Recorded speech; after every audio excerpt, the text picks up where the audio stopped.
Hello friends. तो आज मैं क्लास 9th का पहला लेसन संख्या पद्धति को स्टार्ट करेंगे। ओके, इस लेसन में हम लोगों को कुछ बेसिक नंबर के बारे में सीखना है।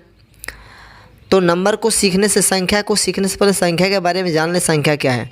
तो संख्या जो है एक संकेत है। क्या है? संकेत। संख्या क्या है? संकेत। कैसा संकेत है?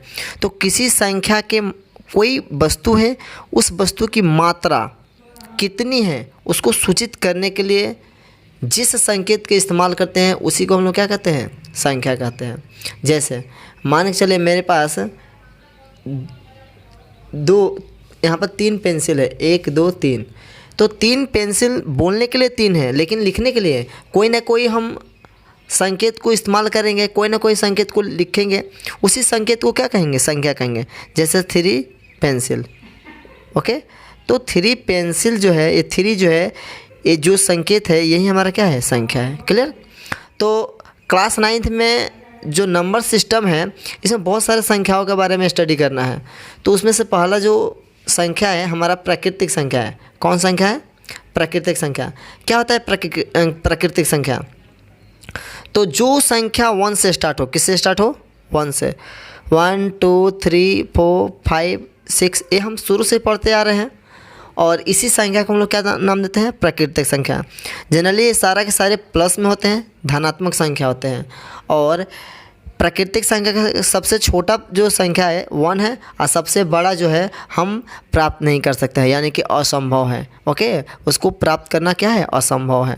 हाँ, 6 है, 7 है, 8 है, 9 है। कोई बोलता है कि 11 जो है सबसे बड़ा है। नहीं, 11 से तो बड़ा 12 है, उससे बड़ा 13 है। तो हम इस तरीके से प्राप्त नहीं कर सकते हैं बड़ी।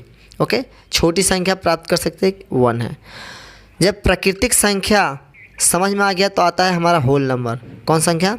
Whole number. हाँ, एक और बात, प्राकृतिक संख्या को हम लोग एक लेटर से रिप्रेजेंट करते हैं, वो है n।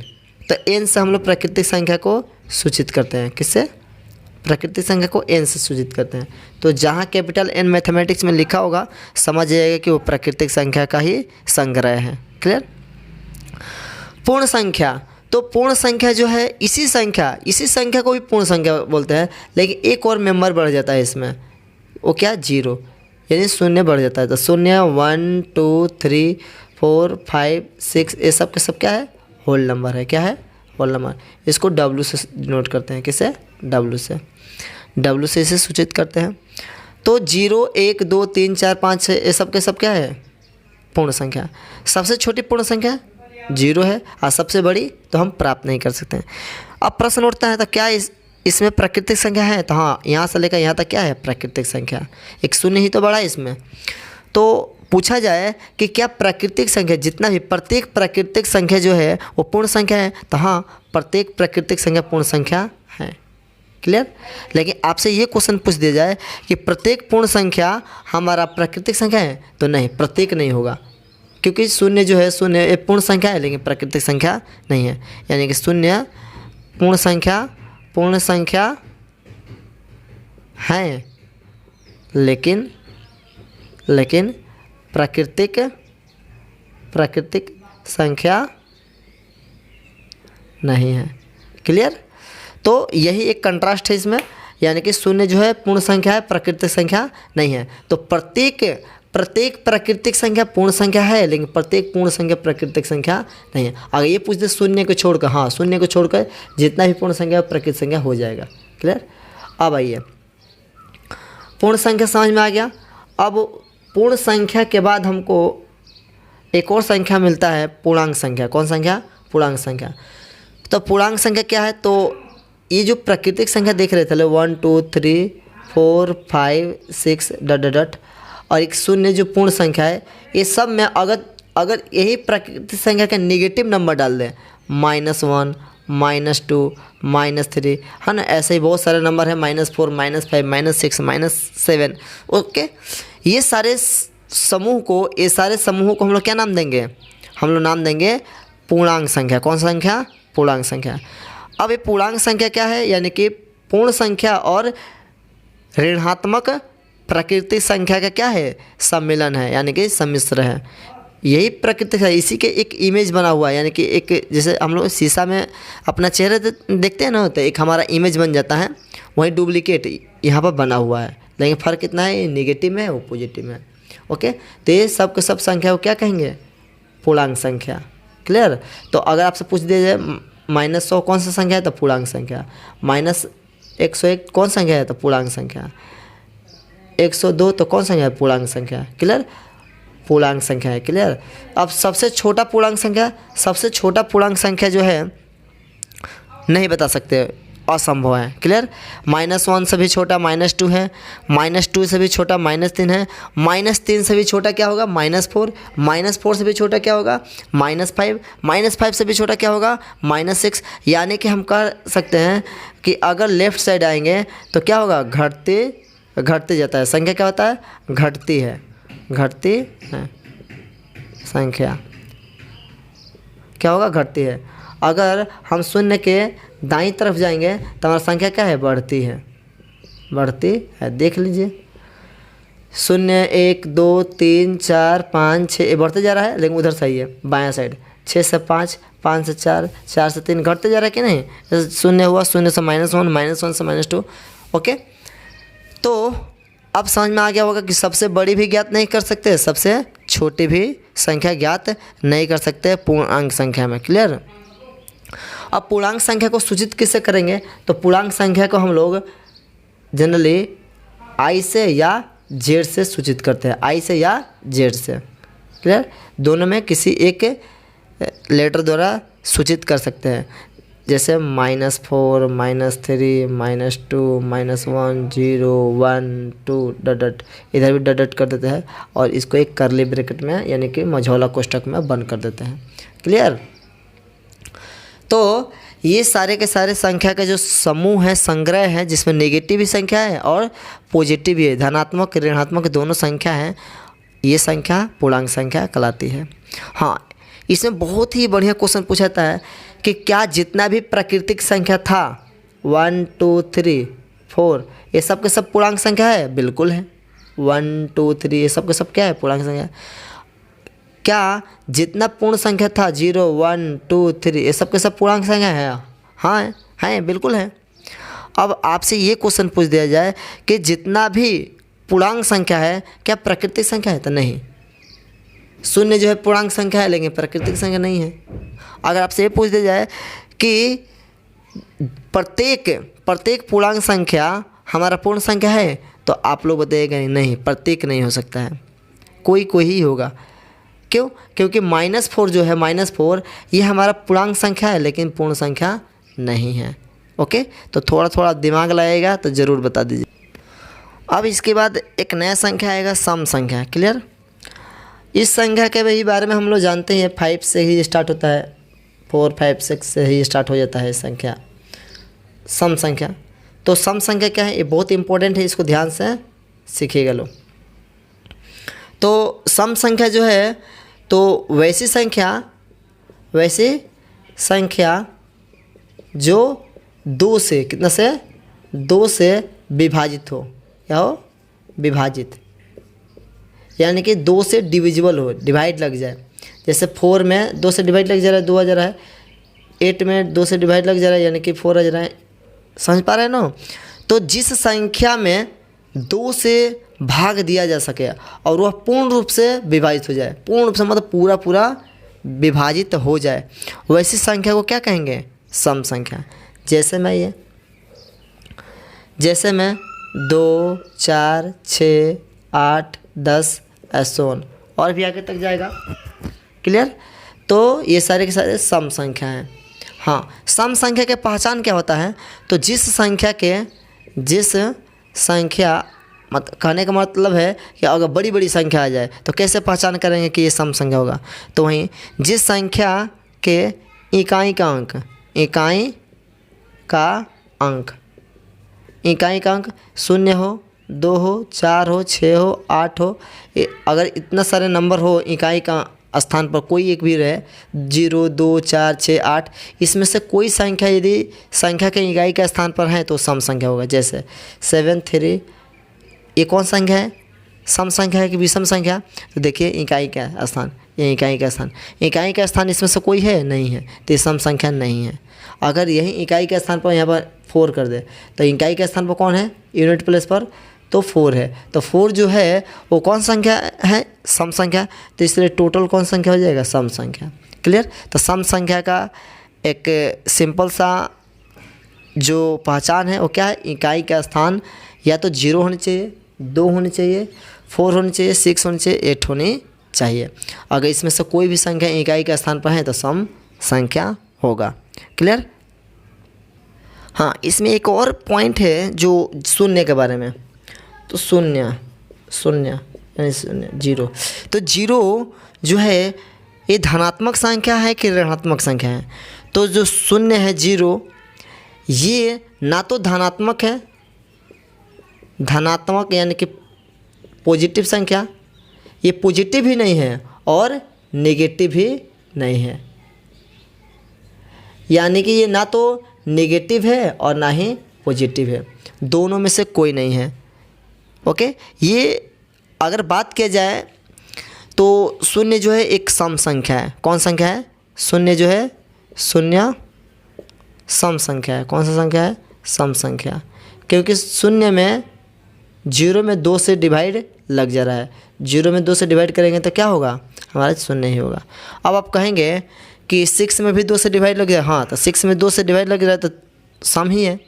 हाँ, अब आप बोलेंगे कि शून्य में 3 से डिवाइड लग जा रहा है तो क्या उससे हमको क्या फ़र्क पड़ता है? हमको तो बस कंसेप्ट याद होना चाहिए कि जो संख्या में 2 से डिवाइड लगे वो हमारा क्या है? सम है। जैसे 6 में 2 से भी डिवाइड लग रहा है 3 से, तो 3 से लगे या ना लगे हमको उससे मतलब नहीं है।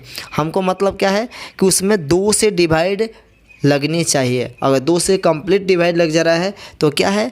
पूर्ण संख्या है, अदरवाइज नहीं। सॉरी, सम संख्या है, अदरवाइज नहीं।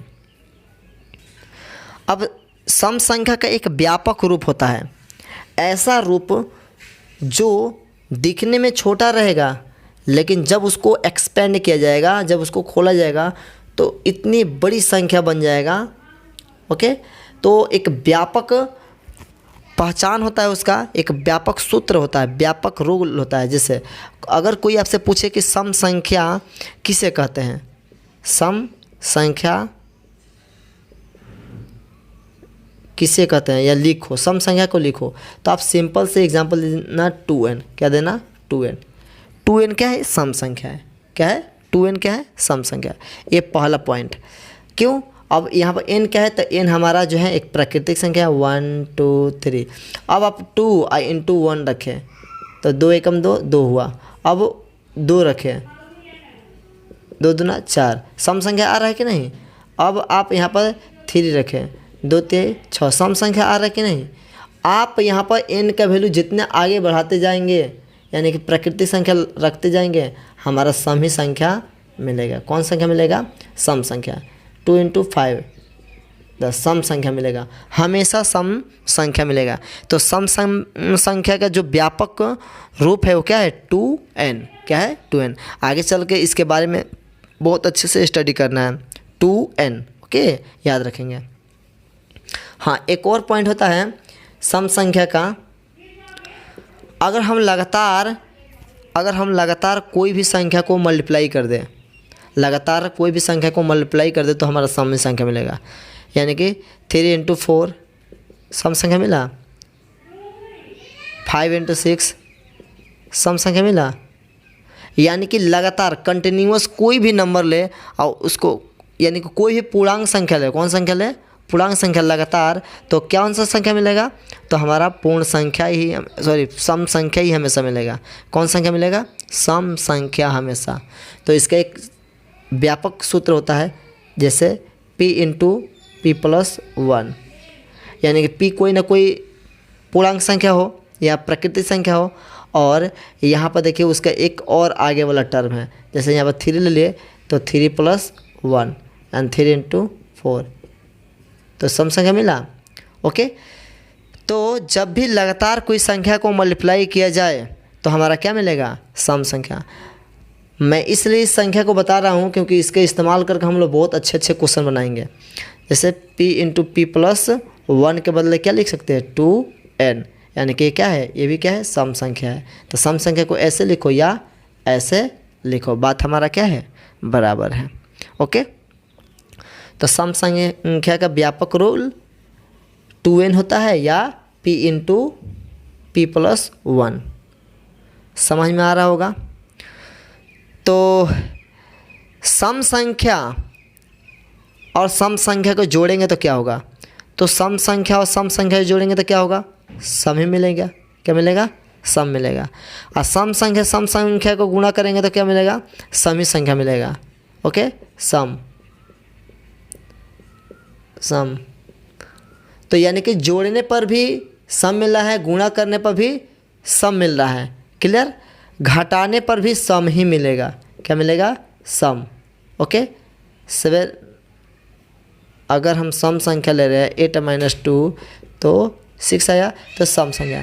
तो अगर आप सम संख्या को जोड़ो, गुणा करो, घटाओ, ओके, हमारा क्या मिलेगा, सम संख्या ही हमेशा मिलेगा। लेकिन भाग, यदि सम संख्या को सम संख्या से भाग देंगे तो या तो सम मिलेगा या तो विषम मिलेगा। जैसे अगर 6 में यदि 2 से डिवाइड कर दिए तो सम संख्या में डिवाइड करें तो यहाँ पर 3 मिल गया। क्या मिल गया, 3।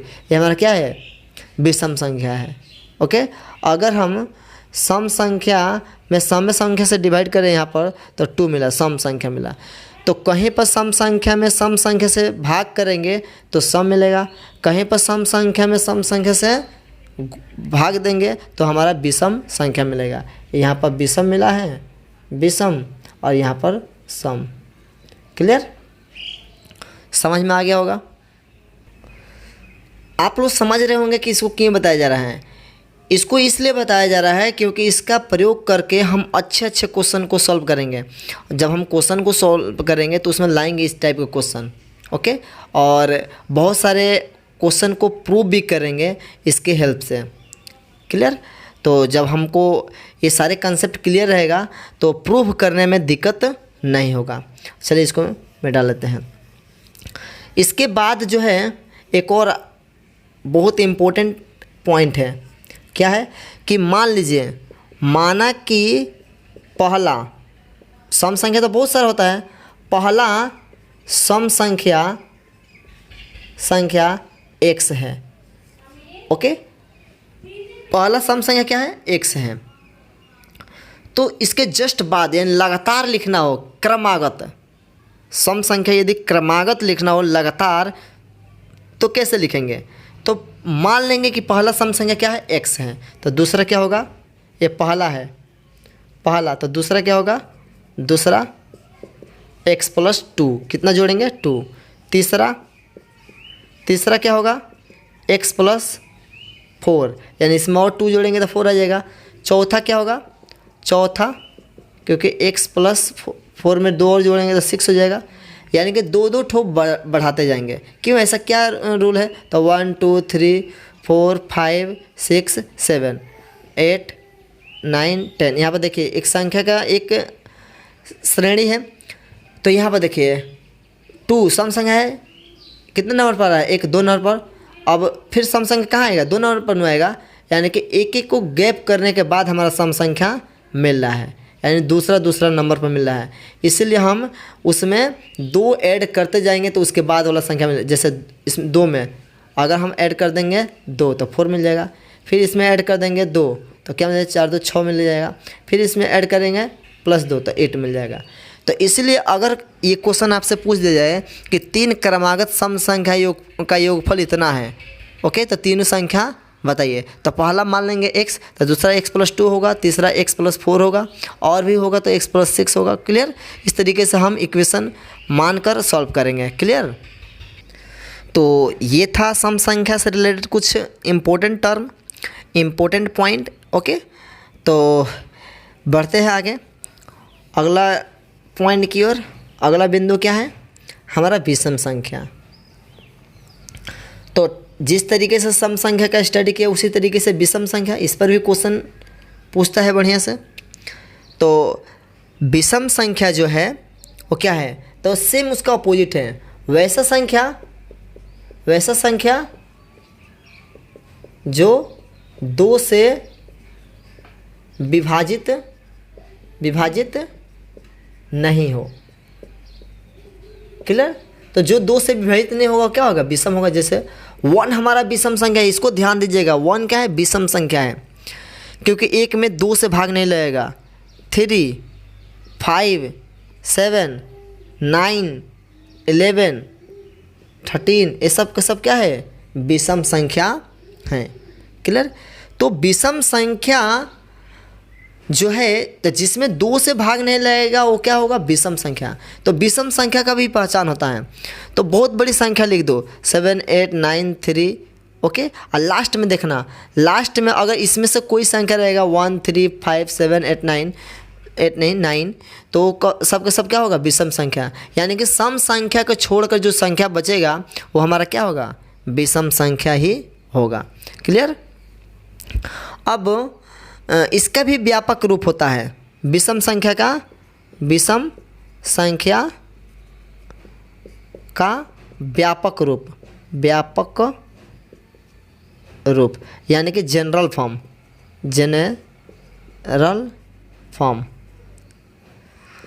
तो विषम संख्या का जनरल फॉर्म क्या होगा? तो 2n - 1। n क्या है? n बराबर 1 2 3 4 डॉट यानी कि प्राकृतिक संख्या।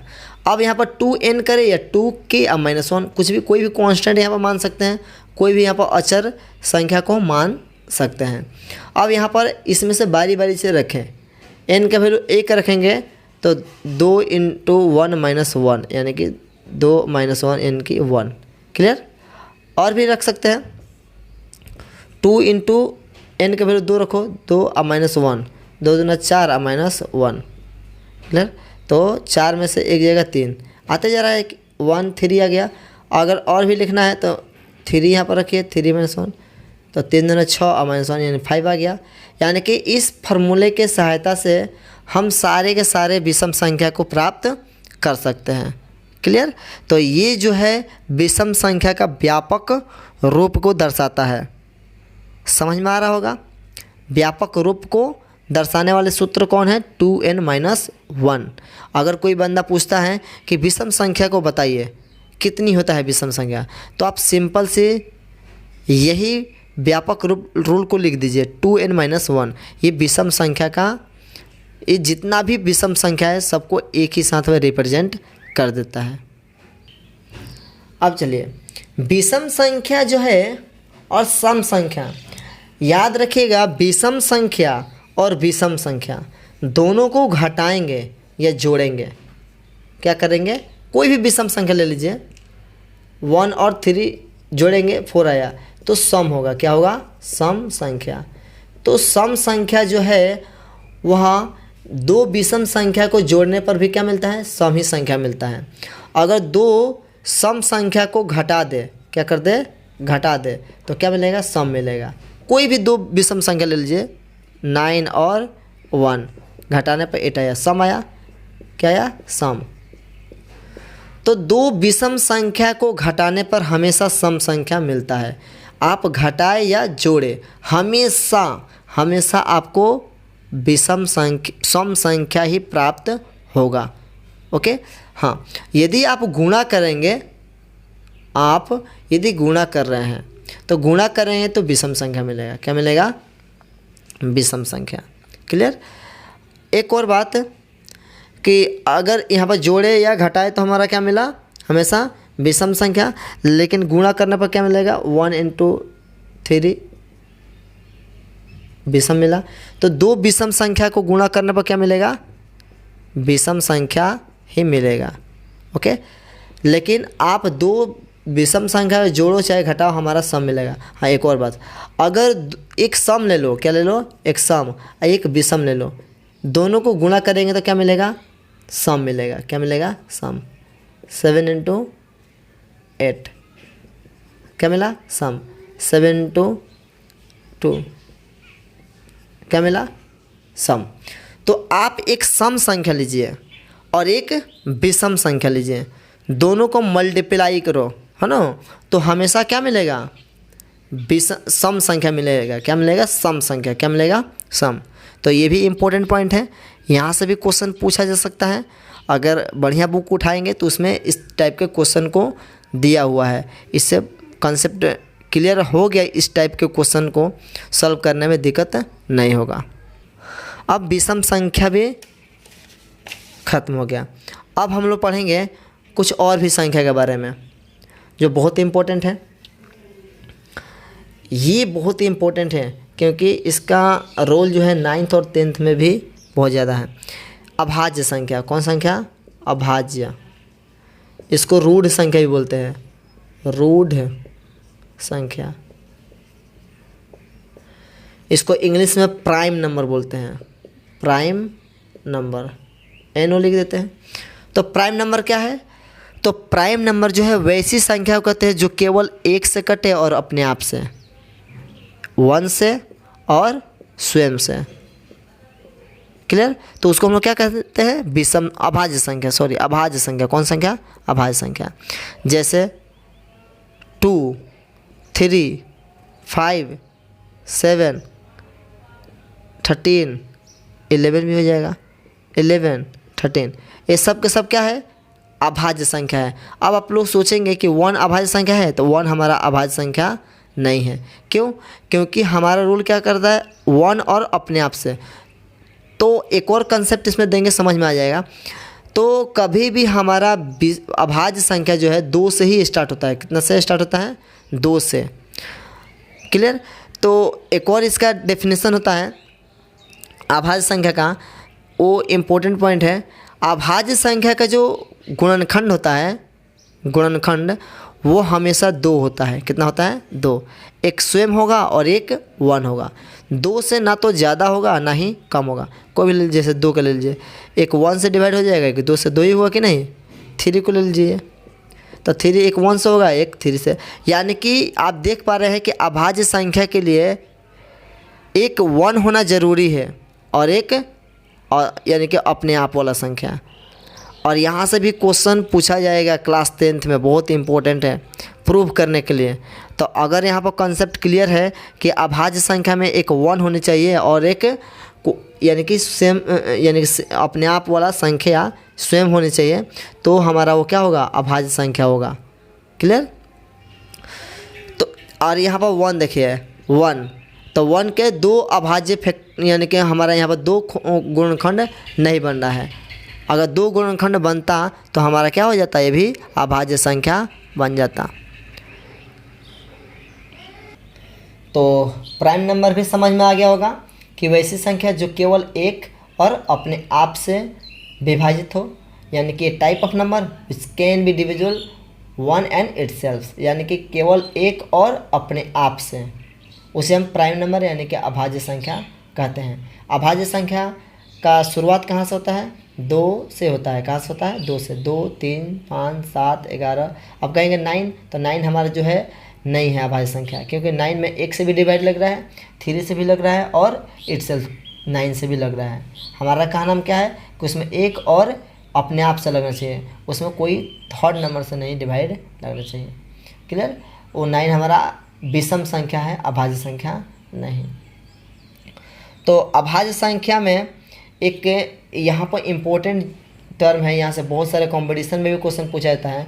2 जो है एक ऐसा अभाज्य संख्या है जो सम संख्या भी है और अभाज्य संख्या है। आप लोगों को यहाँ से लेकर इनफाइनाइट तक जहाँ तक लिख ले अभाज्य संख्या, कहीं आपको सम संख्या नहीं मिलेगा। क्लियर? यानी कि 2 ही एक ऐसा संख्या है जो सम संख्या भी है और अभाज्य संख्या भी है। इसलिए 2 को हम लोग इस 2 को सम अभाज्य संख्या कहते हैं, यानी कि सम अभाज्य संख्या कहते हैं। इसको इवन प्राइम नंबर कहते हैं, इवन प्राइम नंबर। ओके, तो 2 हमारा क्या है? इवन प्राइम नंबर है। समझ में आ रहा होगा? Even prime number. चलिए, अब अभाज्य संख्या के बाद आता है भाज्य संख्या। भाज्य संख्या यानी कि कंपोजिट नंबर। तो अभाज्य संख्या जब समझ लिए, यानी कि अभाज्य संख्या में क्या होता था, केवल एक से और अपने आप से भाग लगता था, और उसमें जो गुणनखंड होता था एक होता था और अपने आप वाला संख्या होता था, यानी कि केवल 2 अभाज्य गुणनखंड उसका होता था। ओके, 2 से ना कम होने चाहिए ना ही ज़्यादा। लेकिन भाज्य संख्या जो है, भाज्य संख्या, इसको हम लोग यौगिक संख्या भी बोलते हैं। यौगिक संख्या, यौगिक संख्या यानी कि कंपोजिट नंबर। तो ये वैसी संख्या है जिसमें एक और अपने आप के अलावा कोई अन्य संख्या से भी भाग लग जाता है। जैसे 4 में 1 से भी भाग लगेगा, अपने आप से लगेगा, और कोई अन्य संख्या 2 से भी भाग लग जाएगा। 12 देख लो, 12 में 1 से भी भाग लगेगा और अपने आप से भी भाग लगेगा, और अन्य संख्या 2 से भी भाग लगेगा, 3 से भी भाग लगेगा, 4 से भी लगेगा, 6 से भी, इतना अन्य संख्या से लग जा रहा है। क्लियर? तो 12 क्या है, हमारा कंपोजिट नंबर है। 4 भी क्या है, कंपोजिट नंबर है, यानी कि भाज्य संख्या। तो भाज्य संख्या समझ में आ गया होगा। 9 भी क्या है, हमारा भाज्य संख्या है। क्यों? 9 में 1 से भी भाग लग जा रहा है, 9 से भी भाग लग रहा है, एक अन्य संख्या 3 से भी भाग लग रहा है। तो वैसी संख्या जो एक और अपने आप के अलावा कोई अन्य संख्या से भी विभाजित हो जाए, उसे हम लोग क्या कहेंगे, कंपोजिट नंबर, यानी कि भाज्य संख्या। क्लियर? भाज्य संख्या का जो अभाज्य गुणनखंड होता है वो 2 से ज़्यादा होता है। तो देखो यहाँ पर 2 से ज़्यादा नहीं है, 1 है, 12 है, 2, 3, 4, 6। ओके, एक बहुत ही इम्पोर्टेंट यहाँ पॉइंट है जो कई बार बच्चे पूछ लेते हैं या बहुत सारे कंपटीशन में पूछा जाता है कि लगातार 5 ऐसा भाज्य संख्या बताइए जो लगातार हो, कंटिन्यूअस हो। तो आप एग्जाम्पल दे सकते हैं? बिल्कुल, हाँ। 90, 91, 92, 93, 94, 95, 96, ये ऐसी संख्या हैं जो लगातार है, कंटिन्यूअस है। 90 भी क्या है, भाज्य संख्या है। 91 भी क्या है, भाज्य संख्या है, क्योंकि 13 से कट जाएगा, 7 से कट जाएगा। 92 भी क्या है, हमारा भाज्य संख्या है, ये 2 से भी कट जाएगा, और भी सारे संख्या सब कट जाए, 1 से भी कटेगा, 92 से भी कट जाएगा। ओके, 93 भी क्या है, हमारा भाज्य संख्या है। 94 भी क्या है, भाज्य संख्या है। 95 भी क्या है, भाज्य संख्या है। 96 क्या है, भाज्य संख्या है। यानी कि सारे के सारे कंपोजिट नंबर हैं और ये लगातार है। यहाँ पर बहुत ही इम्पोर्टेंट नज़ारा देखने को यानी कि मिला है, महत्वपूर्ण ये नज़ारा है। देखो यहाँ पर 90, 91, 92, 93, 94, 95, 96, ये लगातार संख्या है। तो कोई भी क्वेश्चन पूछ सकता है कि लगातार ऐसा भाज्य संख्या बताइए, तो आप लोग 90 से स्टार्ट कीजिए और लिख सकते हैं। अब इसके बाद आता है सह अभाज्य संख्या। ये वेरी वेरी इंपॉर्टेंट है, वेरी वेरी इंपॉर्टेंट। सह अभाज्य संख्या, सह अभाज्य संख्या क्यों वेरी वेरी इंपॉर्टेंट बोल रहे हैं? क्योंकि इसी के मदद से हम लोग आगे के टॉपिक को समझेंगे, परिमेय संख्या को। सह अभाज्य संख्या, तो सह अभाज्य संख्या वैसी संख्या है, वैसी दो संख्या, यानी कि दो संख्या इसमें पेयर होनी चाहिए, वैसी दो संख्या जिसका HCF यानी कि महत्तम समावर्तक, क्लियर, HCF एक हो, क्या हो, एक हो, यानी उसका HCF निकालने में क्या है, एक हो। उन संख्याओं को क्या कहेंगे, सह अभाज्य संख्या। जैसे 2, 3 का HCF निकाल के देख लीजिए, हमारा क्या होगा, 1 होगा। 3, 4 लगातार कोई भी संख्या ले लीजिए, उसका HCF क्या होगा, 1। ये भी इम्पोर्टेंट पॉइंट है। लगातार संख्या का HCF कितना होता है, महत्तम समावर्तक मौसा 1 होता है। लगातार संख्या का मौसा 1 होता है, क्लियर। तो 7 और 12 इसका भी मौसा कितना होगा, 1 होगा। ये सब का मौसा क्या होगा, तो ये जो पेयर बन रहा है, जोड़ा बन रहा है संख्या का, ये दोनों संख्या को क्या कहेंगे, सह अभाज्य संख्या कहेंगे। तो वैसी दो संख्या जिसका HCF महत्तम समापवर्तक हाईएस्ट कॉमन फैक्टर 1 हो, क्या हो, 1 हो, उसको हम लोग क्या कहेंगे, सह अभाज्य संख्या। ओके, इसका प्रयोग हम लोग जब परिमेय संख्या सीखेंगे वहाँ पर करेंगे इसका प्रयोग। क्लियर। तो आज के लिए इतना ही रहने देते हैं। तो अगला टॉपिक लेकर आएंगे नेक्स्ट वीडियोज़ में। और यदि आप लोग उस वीडियोज़ को देखना चाहते हैं तो मेरे चैनल को सब्सक्राइब ज़रूर करें और लाइक करें और फैला दें मेरे चैनल को चारों ओर। तो मेरे प्यारे दोस्तों, यदि मेरे वीडियोस से कुछ आपको फ़ायदा हुआ हो तो मेरे वीडियोस को लाइक करें, सब्सक्राइब करें और शेयर करें। चाहे वो हिंदू हो या मुस्लिम हो, चाहे वो सिख हो, ईसाई, सबके पास फैला दो है मेरे भाई। बाय बाय, थैंक्स, जय हिंद। अब तक के लिए धन्यवाद।